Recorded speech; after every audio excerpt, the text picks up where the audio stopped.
Olá, tudo bem? Vamos lá para mais uma aula de geografia. E hoje vamos trabalhar sobre hidrosfera. Então, olha só, eu sou o professor João Paulo Capelari e vamos trabalhar na geografia hidrosfera. Como você já está vendo na imagem, o que é hidrosfera? Faz aí a sua anotação, pega seu caderno, seu lápis, sua borracha, sua caneta, se acomode na sua mesa, na sua cadeira e vamos para a nossa aula. Tudo bem? Vem comigo. Olha só, os temas abordados da aula de hoje são importantes para todos nós. Todos têm que saber sobre a hidrosfera, a sua importância, como essa água, que é a parte da hidrosfera, está distribuída. Então, o ciclo da água é importante compreender, relembrar para quem já sabe qual é o ciclo da água, como que funciona, como que essa água está distribuída no nosso planeta. Não é de qualquer jeito, a gente tem que perceber qual é a água que está disponível para você, para mim e assim por diante. Os rios, o que é um rio? Já anota aí, está com seu caderninho, já pegou, né? O que é rio? Ah, professor, é facinho. Tudo bem, anota aí, quero ver. E depois, rios de planaltos, rios de planície, quais são as diferenças dos rios de planaltos e de planícies? É tudo a mesma coisa? Acho que não. Bacias hidrográficas brasileiras. Primeiro, o que é uma bacia hidrográfica? Quais são as bacias hidrográficas brasileiras? Quais são as bacias que temos que dar mais importância ou damos importância a todas elas? Aonde nós estamos? Tem uma, duas, três, quantas bacias hidrográficas, não é verdade? E o uso dessa água? Como você faz o uso da água? Como eu faço o uso da água? Todos nós usamos de maneira adequada a água? De maneira correta? Vamos perceber isso daí e vamos anotando o que podemos fazer, como podemos fazer. E os impactos ambientais que o ser humano causa nesse recurso que precisamos para gerar vida, para ter condições de vida. Tá bom? Todo mundo acomodado, com caderno, lápis, caneta, borracha, tá aí no seu espaço para estudar e vamos para frente. Olha só, ciclo da água. Vamos começar assim, simples. Você já lembra do ciclo da água? Você já viu o ciclo da água? Já estudou sobre ele?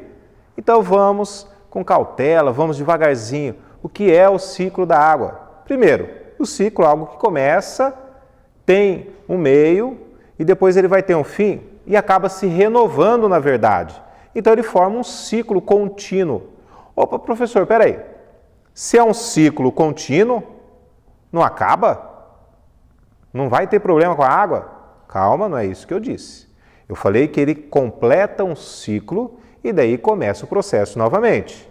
Mas tem algumas questões relacionadas à água aí que a gente tem que entender. Tá bom? Vamos lá. Olha aí, mais uma imagem sobre o ciclo da água, que fica um pouquinho mais fácil você perceber. Faça aí suas anotações. A água é aquecida naturalmente pelo sol. E essa água que vai aquecendo naturalmente começa a evaporar, ganhando altitude, porque daí você vai perceber que aumenta a umidade do ar, esse ar está quente, tem partículas de água que evaporou do rio, do lago, da lagoa, dos córregos, dos riachos, atinge a atmosfera, ganha altitude e daí acontece a mágica. Começa a juntar uma gotinha na outra, uma gotícula junta com outra gotícula, começa o processo de condensação. Porque quanto mais alto, quanto maior a altitude, a temperatura é menor. E daí o ar quente e úmido começa a se condensar. E você vê a formação das nuvens, as nuvens vão se tornando maiores, vão se tornando mais espessas. Popularmente nós falamos, a nuvem está carregada. Carregado o quê? De água. Estamos falando dela. E daí vem o processo de precipitação. Olha aí a água voltando para a nossa superfície.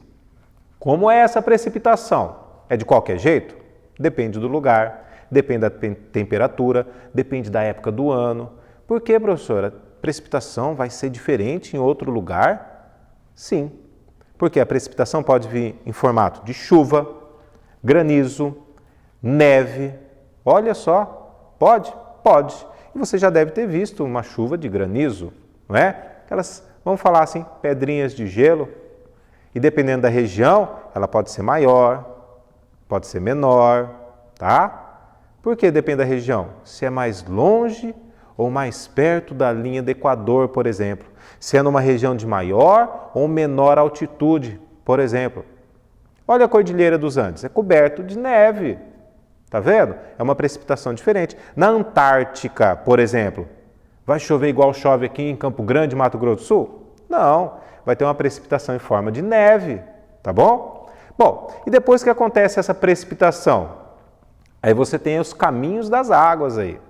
Por quê? Se ela vem em formato de chuva, uma parte dessa água vai infiltrar no solo, vai abastecer a água subterrânea, lençóis freáticos, aquíferos.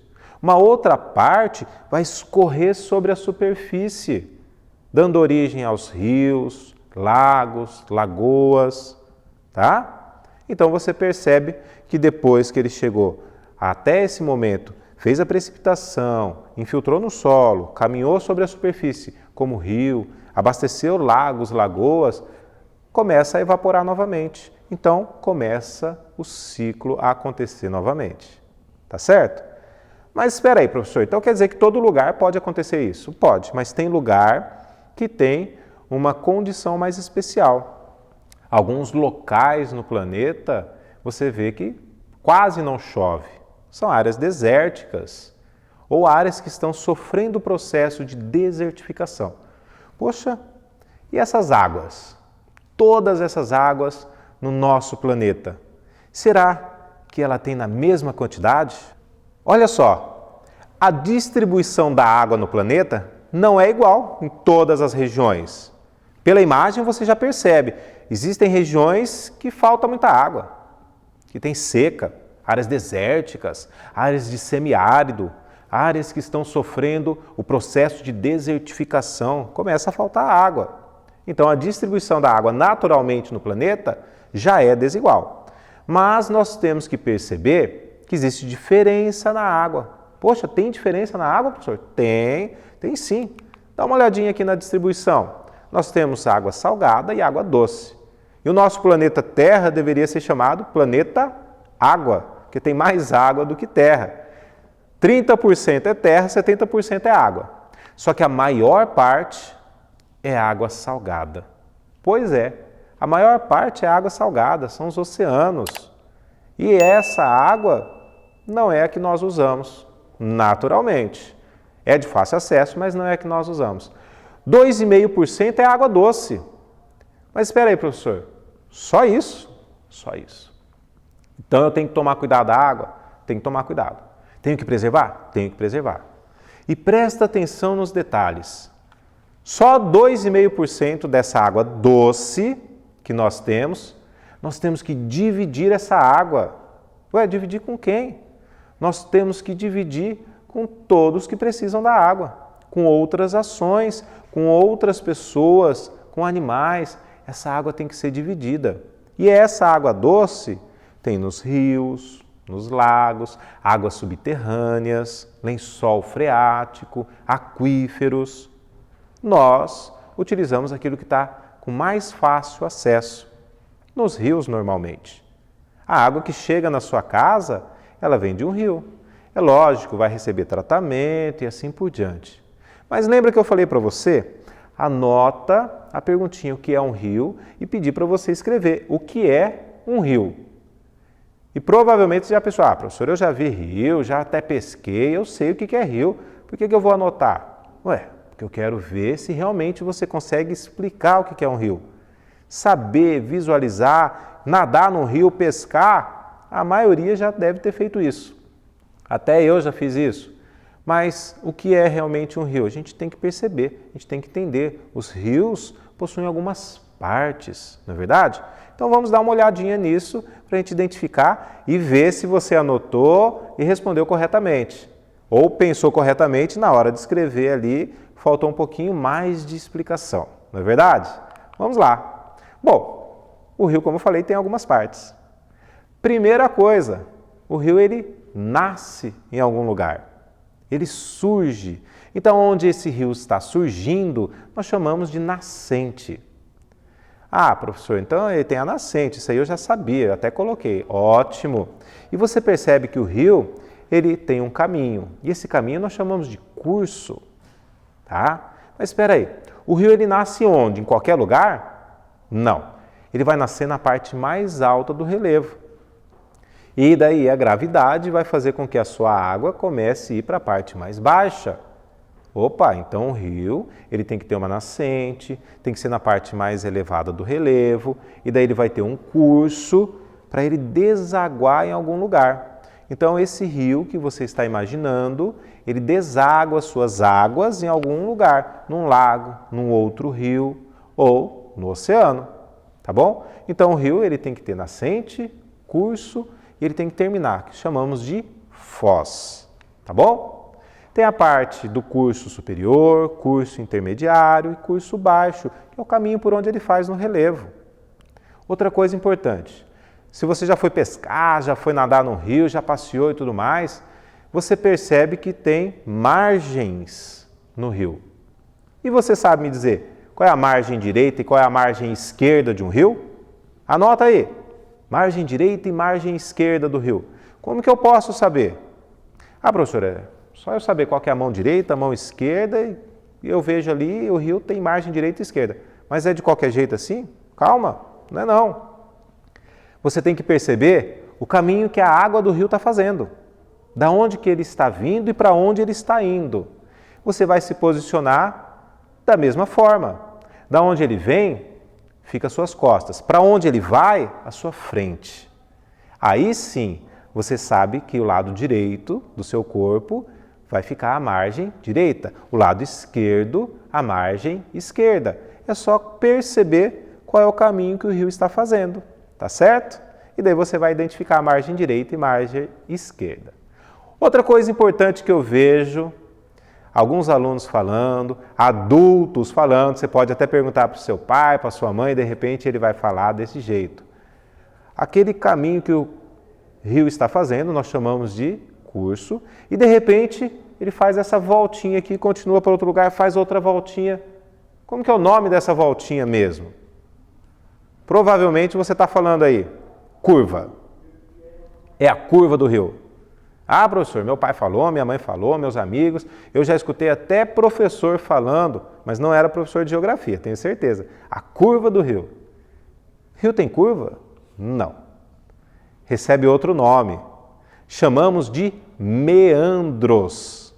Então, aquilo que você chama de curva dos rios, aquela curva, não fala curva mais, hein? Agora você aprendeu. Meandros. Anota aí, olha só.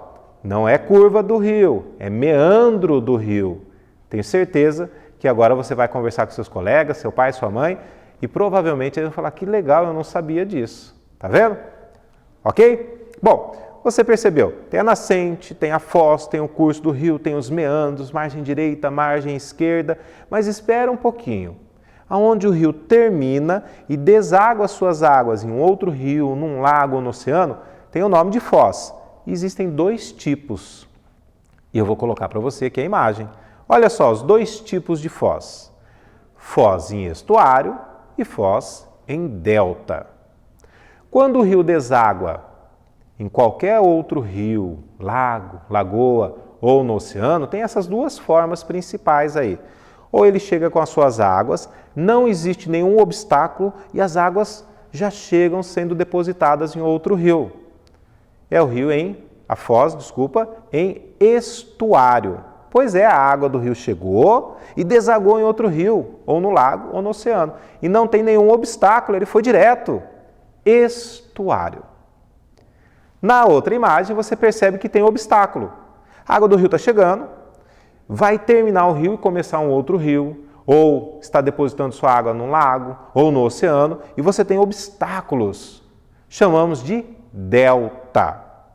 Ou você já ouviu falar diferente também. Leque. Quando está desaguando em outro rio e você tem esses obstáculos, alguém já falou para você, provavelmente, leque do rio.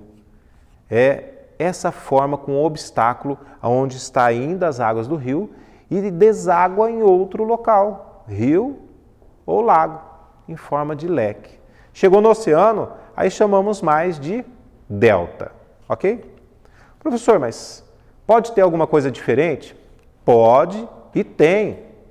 Tem a foz mista. Você já está pensando aí como que é mista, né? Mista misturada. Tem os dois formatos. Tem uma parte que é livre, que é em forma de estuário, e a outra parte em forma de delta. A hora que chega no ponto da foz, tem uma parte que é livre e outra parte que tem obstáculos. Então falamos de foz mista. Tá bom? Anotou? Deu tempo de escrever e agora com certeza você vai conversar com alguém aí para ver se esse alguém também já sabe disso, né? Porque agora você está sabendo. Isso é importante. Vamos lá. E todos os rios são iguais? O rio que você já foi, ou que alguém contou que foi pescar, foi nadar, será que é igual o rio em outra cidade, em outro estado, ou até mesmo em outro país? Todo rio será que é igual ou tem diferença? Tem diferença sim. Basicamente, dois tipos de rios que você tem que entender hoje. Os rios de planalto e os rios de planície. Professor, quando eu estiver viajando e eu avistar um rio, como eu vou saber se ele é rio de planalto ou rio de planície? Bom, para você identificar de maneira mais fácil, a imagem aqui está te mostrando. O primeiro rio que ele é um pouquinho mais reto, você vê que ele não tem tantos meandros. Lembra? Não são curvas, são meandros. O rio que é um pouquinho mais reto, chamamos esse rio aí de rio de planalto. Por quê? Porque ele está numa área de relevo de planalto. O relevo de planalto ele é um pouquinho mais acidentado, ele tem mais declividade. Opa, anota a palavra aí, declividade. Então você tem um relevo mais íngreme, outra palavra, íngreme, anota aí. Então se ele tem declividade, se ele é mais íngreme, quando o rio está percorrendo, fazendo o seu curso, ele tem mais velocidade. Se ele tem mais velocidade, ele não faz o quê? A formação de meandros com tanta frequência. Esse rio de planalto é o rio excelente para gerar energia elétrica. É verdade. Então, se você conhece alguma usina hidrelétrica, sabe onde tem, já está pensando, né? Aqui perto deve ter alguma. É um rio de planalto, tá bom? E o outro rio, o rio de planície? É uma região mais plana. Planície é uma região mais plana.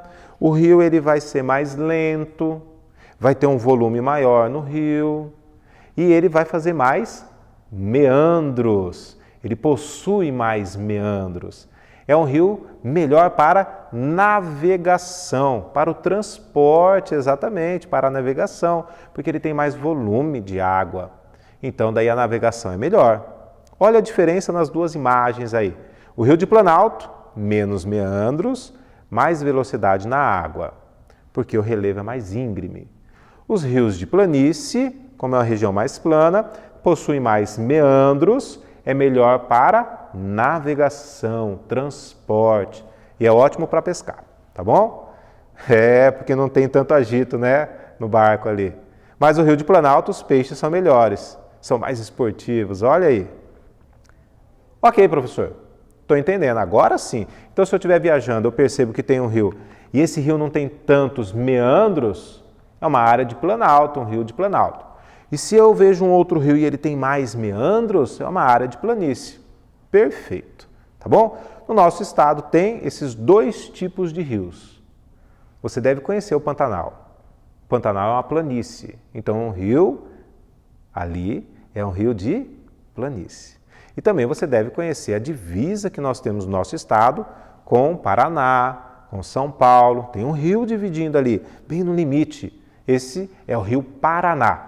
E daí é um rio de planalto. Poxa, professor, eu já estou pensando em alguma coisa. Tem os dois tipos de rios aqui? Pois é. E para isso a gente vai para a próxima etapa. Está anotando tudo aí, né? E a próxima etapa, bacia hidrográfica. Pois é. O que é uma bacia hidrográfica? Na sua casa aí, deve ter uma bacia. E o que é uma bacia? É um recipiente que tem uma delimitação. E a delimitação é a borda da bacia um pouco mais alta, não é verdade? E daí serve para lavar roupa, serve para você brincar, serve para você fazer massa às vezes, né? Vai pegar uma bacia para fazer massa de pão e tudo mais, porque tem uma borda mais alta, não vai deixar essa massa sair da bacia ali. E a bacia hidrográfica, nós podemos começar a pensar dessa forma. A região do relevo, aonde é mais alta, lembra que a gente falou, nós combinamos, você anotava o que era rio, aí eu ia falar o que era rio para a gente poder identificar. E eu conversando com vocês, você percebeu o que é o rio. Ele nasce na parte mais alta. E na bacia hidrográfica isso é importante. A parte mais alta do relevo, onde tem as nascentes, pois é, as nascentes dos rios. E se você perceber nessa imagem, as partes mais altas, onde possuem diferentes nascentes de rios. É ali que nós falamos a delimitação da bacia hidrográfica. Então, é uma parte do relevo, da superfície terrestre, que tem a delimitação nas regiões mais altas, onde tem as nascentes dos rios, e esses rios e as águas das chuvas estão indo para uma direção semelhante, para a mesma região mais baixa. Olha bem esse exemplo aí. Então, se estiver chovendo, por exemplo, você vai perceber que a chuva vai levar as águas superficiais para a mesma região. Aí delimitamos uma bacia hidrográfica, que vai ter o rio principal e os seus rios que acabam desaguando no rio principal, tá certo? Os seus afluentes, afluente de primeira ordem, segunda ordem. Como assim, professor? Um rio que deságua em outro rio para depois chegar no rio principal. Chamamos de afluente, tá? Anota aí, afluente. Olha outra imagem, mais fácil de você perceber. Agora tem uma chuva e uma representação da chuva para identificar a bacia hidrográfica. Tá vendo? O relevo descendo todo para o mesmo local. Então aí delimitamos, essa é uma bacia hidrográfica. Poxa, professor, o rio sempre vai para a parte mais baixa? Sempre para a parte mais baixa, por causa da gravidade. Isso é importante você perceber. Por quê? A hora que nós falarmos, a hora que você perceber que existem outras bacias hidrográficas e os rios estão indo em direções opostas, você começa a perceber que o rio está saindo da parte mais alta, indo para a parte mais baixa, indiferente se seja para o norte, sul, leste, oeste. Ok? Você tem que perceber isso. Na direção que ele vai é a parte mais baixa, por causa da gravidade. Tudo bem? Vamos lá então. Mas e no Brasil? O Brasil é muito extenso, tem um território muito grande, faz limite com muitos países, então provavelmente tem o quê? Muitas bacias hidrográficas. Isso mesmo. Olha aí, as bacias hidrográficas do território brasileiro. São muitas. Já identificou aonde você está? Já identificou o Mato Grosso do Sul para você tentar perceber qual ou quais são as bacias hidrográficas daqui? Vamos ver. Antes disso, anota e eu quero ver se você vai acertar. Combinado? Antes disso, vou falar. Dá uma olhada. Qual é a maior bacia hidrográfica que você consegue visualizar aí? Que cor que ela é? É essa daí? Bacia Amazônica? É a maior, não é? Exatamente. Essa é uma bacia hidrográfica, a maior que nós temos, tá? Mas ela não é só do território brasileiro. Porque, como eu falei, o Brasil faz limite com outros países. Então, ela recebe água dos outros países também. Recebe o quê? Água dos rios de outros países. E olha, o regime dessa bacia hidrográfica é especial. Não sei se você sabe, mas o regime dessa bacia hidrográfica, essas águas que abastecem aí, vêm do hemisfério norte e também do hemisfério sul. E outro detalhe, tem um regime diferenciado, nival. Nival, professor, o que é isso? É referente à neve. Poxa, então neve traz água para a bacia amazônica? Traz, porque uma das nascentes vem da Cordilheira dos Andes. O derretimento da neve abastece a bacia amazônica. Pois é, tá vendo? Olha só. E também com as águas das chuvas, tá? Então você percebe que é uma bacia que tem um regime um pouquinho mais especial. Dá mais uma olhadinha, essa outra bacia azulzinha. Essa é a maior bacia hidrográfica genuinamente brasileira. ou seja, ela começa e termina no território brasileiro.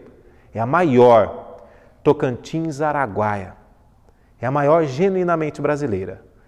Ok? Chamamos a atenção para essas duas bacias hidrográficas. Já encontrou o seu território? Já encontrou o seu estado? Vamos lá. Será que você achou mesmo? Agora ficou mais fácil. Olha aí o nosso território. Ô professor, tem duas bacias hidrográficas aí. Exatamente, tem duas bacias hidrográficas. Olha só a imagem aí dessas duas bacias hidrográficas. Você percebe que as águas vêm para o nosso território, passam por nosso território. E qual é o nome de cada bacia? Você está lembrado? Será que você consegue perceber aí? Olha só, uma tem o rio principal, que é o rio Paraguai, e a outra o rio principal, que é o rio Paraná. E o rio Paraná está numa área de planalto. Lembra que eu falei? O rio Paraná, rio de planalto, tem mais velocidade, é melhor para a utilização de geração de energia. E o rio Paraguai é uma área de planície, é melhor para navegação, para transporte, transportar pessoas, mercadorias. Tá vendo? Olha aí que importante que é. Professor, você já falou que é rio, que é bacia hidrográfica, já falou quais são as suas importâncias, qual que é a maior, regime nival, falou do Tocantins-Araguaia também, que é a maior unicamente brasileira, falou da nossa aqui, que tem a bacia do Paraná, a bacia do Paraguai, falou dos rios principais, mas, afinal, a gente usa água para quê? Eu sei que eu tomo água, professor, o senhor também toma água, mas tem mais alguma função a água? Tem sim. E às vezes nós não percebemos. Sabemos e não percebemos, não comentamos. Mas olha só, o uso da água, usamos ela para quê? Afinal, é tão importante assim? Olha aí, usamos para irrigação. Então, algumas produções agrícolas utilizam a irrigação para poder ter aquela produção que é necessário.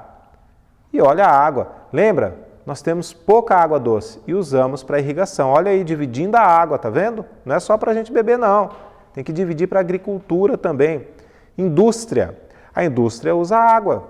Ela tem que usar a água no processo industrial. E dependendo da indústria, usa muita água. Mais do que nós pensamos. Se você acha que consome muita água em casa, imagine uma indústria. Consome muito mais, tá bom? Principalmente se for indústria alimentícia. Usa muita água. Toda a indústria usa, professor?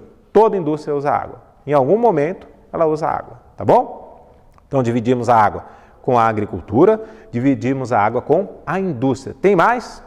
Tem mais. Já anotou? Vamos para mais um pouquinho.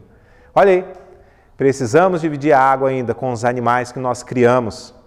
Além dos animais que criamos, os animais silvestres também utilizam a água, mas o que nós criamos, nós levamos a água para eles. Então, olha aí a divisão da água. Já é pouco, temos que dividir ainda com eles. Nós usamos também nas cidades, para abastecer nossas cidades. Pegamos a água em um rio ou numa lagoa e fazemos o tratamento para poder chegar até a sua casa, até a minha casa, para a gente poder usar. E tem que aprender a usar com consciência. É importante. Uso consciente da água. Por quê, professor? O senhor falou que é um ciclo, ela se renova, ela continua, sim. Mas lembra que eu falei também que nós usamos ela na indústria, e usamos em casa, e para os animais, e para a irrigação, e acabamos sujando, contaminando essa água. Então, nós temos pouca água doce, utilizamos e dividimos com todas as outras áreas, e precisamos cuidar dessa água, para usar com consciência, não sair desperdiçando a água, tá bom? Professor, tem mais algum uso da água? Na verdade, tem um uso que eu já falei, que é na indústria, mas tem um nome específico para isso. Água virtual. Água virtual? Pois é, anota aí, água virtual. Pode ser que seja a primeira vez que você está escutando esse nome aí, água virtual.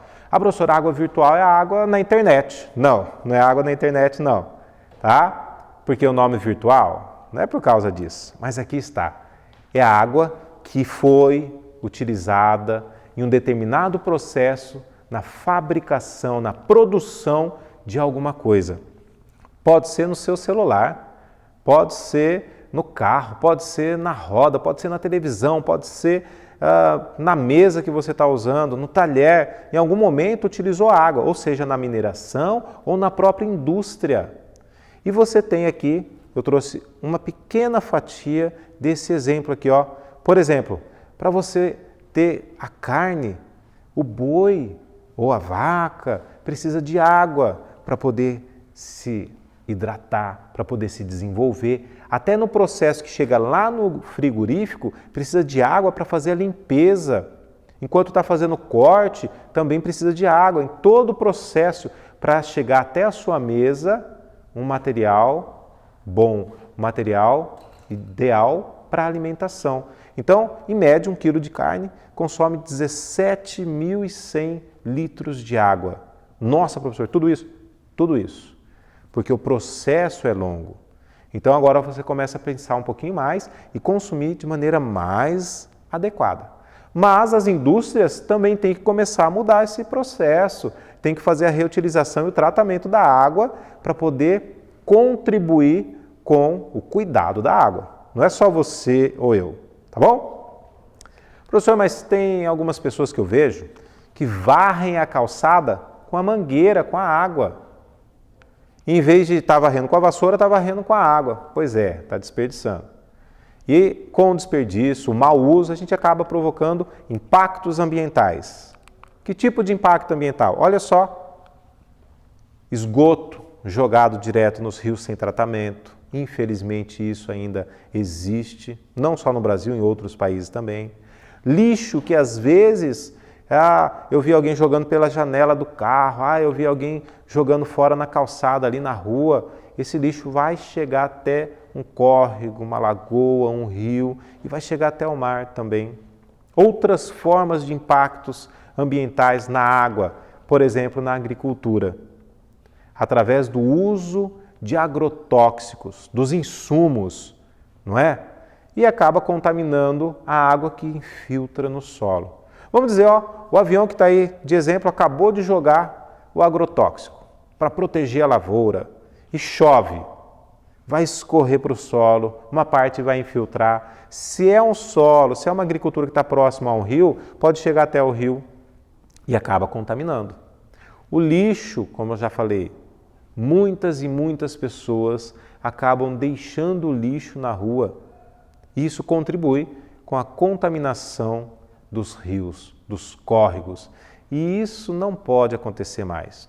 Todos nós, as indústrias, as empresas, o governo, todos precisam contribuir um pouquinho para poder ter um resultado significativo.